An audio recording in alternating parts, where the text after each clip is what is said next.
बेटा we will revise chapter number 11 of Mankiw today. बेटा ध्यान से देखो, हमें 10 मिनट्स में ये पूरा चैप्टर रिवाइज करना है, ठीक है।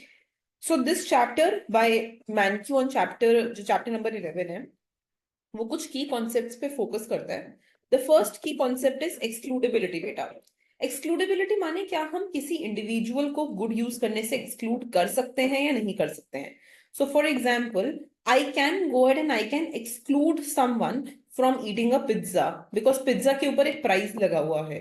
तो जैसे ही मैं एक इंडिविजुअल को बोलूं कि देखो देखो, अगर आपके पास इतना पैसा नहीं है तो आप ये गुड यूज नहीं कर पाओगे, so that is the property of excludability, ठीक है। बेटा राइवलरिस मतलब क्या होता है कि क्या एक इंसान के यूज करने से गुड दूसरे के लिए वो अवेलेबल है या नहीं है। So for example, if I talk about a street light, तो स्ट्रीट लाइट को हम नॉन राइवलरस बोलते हैं, क्योंकि अगर मैं स्ट्रीट लाइट ले रही हूं तो वो आपके लिए कम नहीं पड़ रही है। बट फॉर एग्जाम्पल, अगर हम एक दूसरा एग्जाम्पल लेके देखें, तो फॉर एग्जाम्पल पिज्जा, अगर मैंने एक पिज्जा का स्लाइस लिया तो आपके लिए पिज्जा कम पड़ेगा, है ना। तो पिज्जा राइवलरस है, पर स्ट्रीट लाइट नॉन राइवलरस है। बेटा now based on the characteristics, goods can be divided in many parts. अलग अलग तरीके के गुड्स हो सकते हैं। प्राइवेट गुड्स वो गुड्स हैं जो excludable and rivalries in nature होते हैं, ठीक है, जैसे आइसक्रीम, जैसे क्लोथ्स। पब्लिक गुड्स वो गुड्स होते हैं जो नॉन एक्सक्लूडेबल और नॉन राइवलरस होते हैं, जैसे डिफेंस।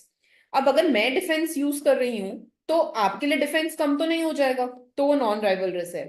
और क्या आप, जैसे आज एक न्यूबॉर्न बच्चा पैदा हुआ इंडिया में, तो क्या आप उसको डिफेंस सर्विस यूज करने से मना कर सकते हो इंडिया की? नहीं।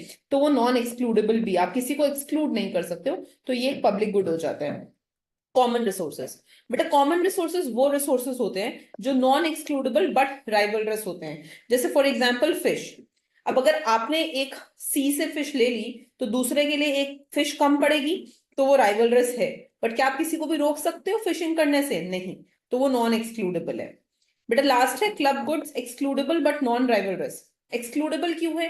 क्योंकि अगर आपको सपोजिडली क्लब गुड्स का एग्जांपल हो गया, सपोज एक टीवी का केबल नेटवर्क है ना, तो जो भी पे करेगा वही उसे यूज करेगा।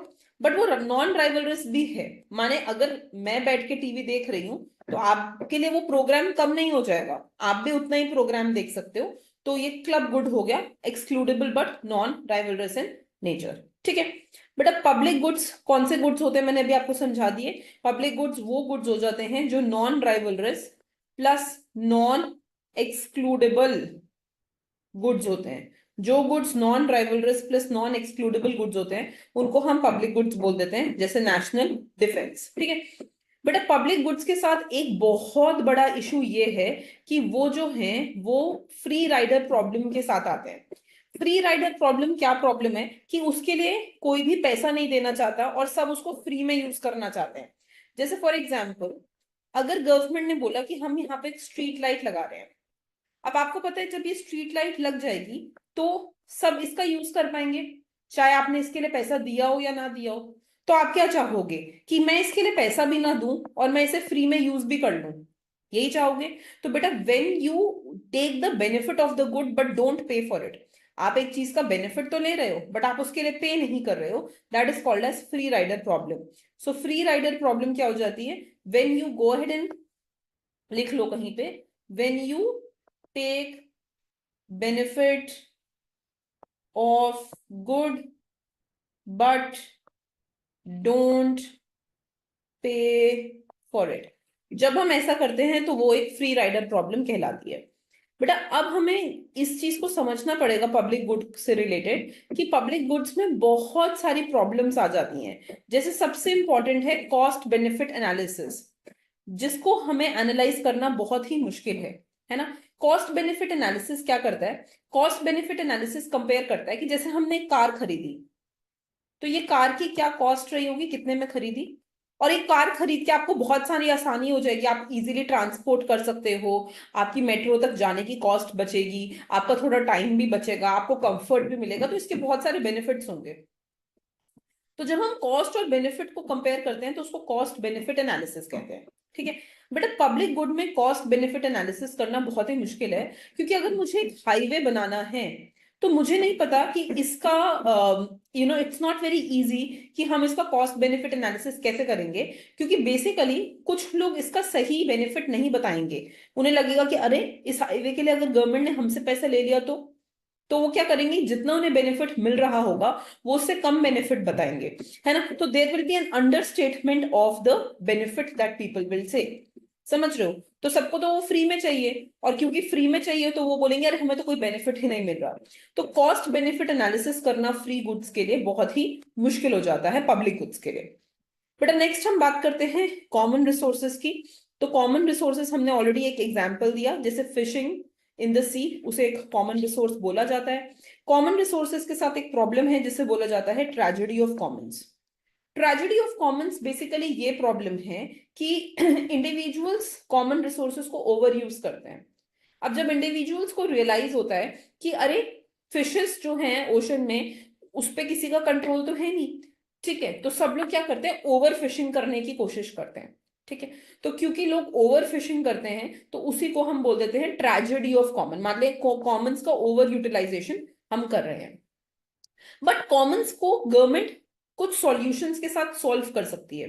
तो गवर्नमेंट क्या कर सकती है, गवर्नमेंट कॉमन्स के ओवर यूज को रिड्यूस कर सकती है। कैसे रिड्यूस कर सकती है कॉमन्स के ओवर यूज को, बहुत सिंपल है, टैक्स लगा दो कि देखो फिशिंग पे एक चार्ज है, ठीक है। या जैसे देखो आप को हम यहाँ पे एक प्रॉपर्टी राइट डिफाइन कर रहे हैं कि देखो ये जो लैंड है, ये फिशिंग लैंड जो है ये गवर्नमेंट का है, और जो भी यहाँ पे फिशेस कैप्चर करेगा उसको इतना पैसा देना पड़ेगा, तो कोई भी ओवर यूज नहीं करेगा उसका, है ना। तो हम प्रॉपर्टी राइट्स डिफाइन कर सकते हैं, टैक्सेस लगा सकते हैं ताकि उसकी ओवर यूटिलाइजेशन कम हो पाए। The role of the government. बेटा जो पब्लिक सेक्टर है वो एक ऐसा सेक्टर है जहां पे गवर्नमेंट का बहुत इंपॉर्टेंट रोल रहता है। क्यों गवर्नमेंट का इंपॉर्टेंट रोल रहता है, क्योंकि ये यहाँ पे लोगों का ओवर यूटिलाइजेशन हमेशा देखा गया है। जैसे फॉर एग्जांपल एयर, एयर एक पब्लिक गुड है, सबके लिए फ्री में अवेलेबल है ना। तो क्या देखते हैं कि लोग एयर में बहुत ज्यादा पॉल्यूशन कर देते हैं, वाटर कंटामिनेट कर देते हैं। तो ऐसे में गवर्नमेंट का बहुत इंपॉर्टेंट रोल है ताकि वो इंश्योर कर पाए कि ऐसे रिसोर्सेज का ओवर यूटिलाइजेशन ना हो पाए, है ना। तो गवर्नमेंट जो है वो बहुत ही इंपॉर्टेंट रहती है आपका कॉमन गुड्स में, और प्रॉपर्टी राइट्स डिफाइन करने के लिए कि कौन सी चीज किसको बिलोंग करती है, राइट बेटा। तो this is the summary of this chapter number 11, that is public good and common resources. Thank you बेटा।